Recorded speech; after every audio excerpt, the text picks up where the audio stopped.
धन्यवाद माननीय अध्यक्ष जी। सबके विचार आगे माननीय मंत्री जी। माननीय अध्यक्ष जी, महात्मा गांधी हमारे दिलों में बसते हैं और माननीय अध्यक्ष जी, महात्मा गांधी जी का, पंडित दीनदयाल जी का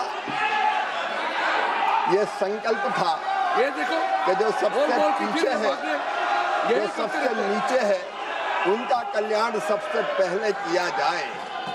और हम केवल महात्मा गांधी जी को मानते नहीं है, हम महात्मा गांधी जी की भी मानते हैं और उन्हीं के विचारों पर आधारित, पंडित दीनदयाल उपाध्याय जी के विचारों पर आधारित गरीब कल्याण की कई योजनाएं ये सरकार मोदी जी के नेतृत्व में चला रही है। और जहां तक मनरेगा का सवाल है, माननीय अध्यक्ष जी, कांग्रेस तो यूपीए तो केवल मनरेगा लेके आई थी, लेकिन 2,13,220 करोड़ रुपया यूपीए की सरकार ने मनरेगा पर खर्च किए थे।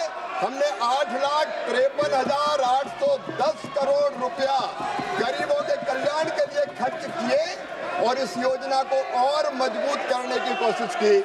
और आज भी माननीय अध्यक्ष महोदय, तकलीफ क्या है? 100 दिन की गारंटी के बजाय हम 125 दिन की गारंटी दे रहे हैं। काम 125 दिन की गारंटी देने का काम कर रहे हैं और केवल ये गारंटी कोरी नहीं है माननीय अध्यक्ष महोदय, उसके लिए 1,51,282 करोड़ से ज्यादा रुपए की राशि का प्रावधान किया गया है। माननीय अध्यक्ष महोदय, इसके पहले कई रोजगार की योजना आई। एक योजना का नाम था जवाहर रोजगार योजना, बाद में कांग्रेस ने जवाहर रोजगार योजना का नाम बदल दिया। तो क्या पंडित जवाहरलाल नेहरू जी का अपमान हो गया? माननीय अध्यक्ष महोदय, हमारा संकल्प है गरीब का कल्याण और इसमें उसी संकल्प को पूरा करने का हमने प्रयत्न किया है। न केवल गरीब का कल्याण, बल्कि उसके साथ गांव का संपूर्ण विकास, जो महात्मा गांधी कहते थे, एक स्वयंपूर्ण गांव, एक स्वावलंबी गांव, एक विकसित गांव का निर्माण, इसका प्रावधान इसमें किया गया है। और केवल प्रावधान नहीं, माननीय अध्यक्ष महोदय, हमारी केंद्र सरकार इस पर 95,000 करोड़ से रुपए से ज्यादा की राशि अभी खर्च करने का काम करेगी। और हमने ये भी तय किया है माननीय अध्यक्ष महोदय, ये गरीबों के कल्याण के लिए कई बार बजट का असामान्य वितरण होता है, समान वितरण नहीं होता। कई पंचायतें विकास में पीछे रह जाती है और इसलिए इसमें पंचायत का ग्रेडेशन करके जो अविकसित पंचायत है, कम विकसित पंचायत है, उनको ज्यादा काम देने का प्रावधान भी किया है। माननीय अध्यक्ष महोदय, मैं ये मानता हूँ कि ये जो नया बिल हम लेके आ रहे हैं, वो नया बिल गांव का संपूर्ण विकास करेगा।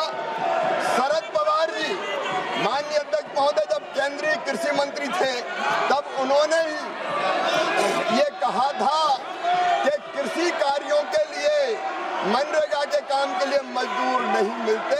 हमने तो शरद पवार जी की उस चिंता का भी समाधान करने का प्रयास किया है। और इसलिए मैं विस्तार से जब इस बिल पर चर्चा होगी तब अपनी बात कहूंगा, लेकिन मैं फिर दोहरा रहा हूं कि बापू हमारे दिलों में बसते हैं, उनका हम पूरा सम्मान करते हैं। और बापू ही कहते थे राम राज, राम हमारे रोम रोम में रमे हैं, राम हमारी हर सांस में बसे हैं, बिना राम के ये देश नहीं जाना जाता। पता नहीं क्यों जी राम जी नाम आ गया तो ये भड़क गए। महात्मा गांधी स्वयं राम राज्य की स्थापना की बात करते थे और उनके अंतिम शब्द भी हे राम थे।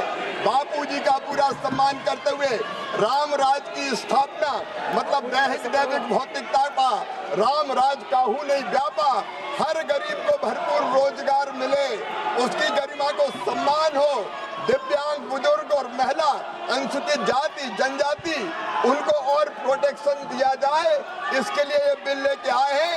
125 दिन की गारंटी है, गारंटी, ये कहीं पर कमजोर नहीं हुई। उस गारंटी को हम पूरा करेंगे, गांव का संपूर्ण विकास भी करेंगे और कृषि और मजदूरी दोनों में संतुलन स्थापित करने का काम करेंगे। इसलिए माननीय अध्यक्ष महोदय, ये पूरा बिल महात्मा गांधी जी की भावनाओं के अनुरूप है, राम राज की स्थापना के लिए है। बहुत बहुत धन्यवाद।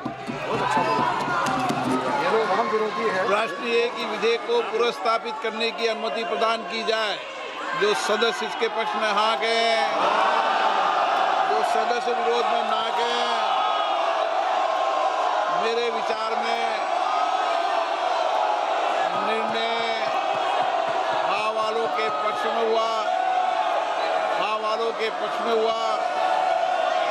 अनुमति प्रदान की जाती है। माननीय मंत्री जी विधेयक को पुनर्स्थापित करें। माननीय अध्यक्ष महोदय, मैं विधेयक को पुनर्स्थापित करता हूं। सभा की कार्रवाई आज दिनांक 2 बजे तक के लिए स्थगित की जाती है।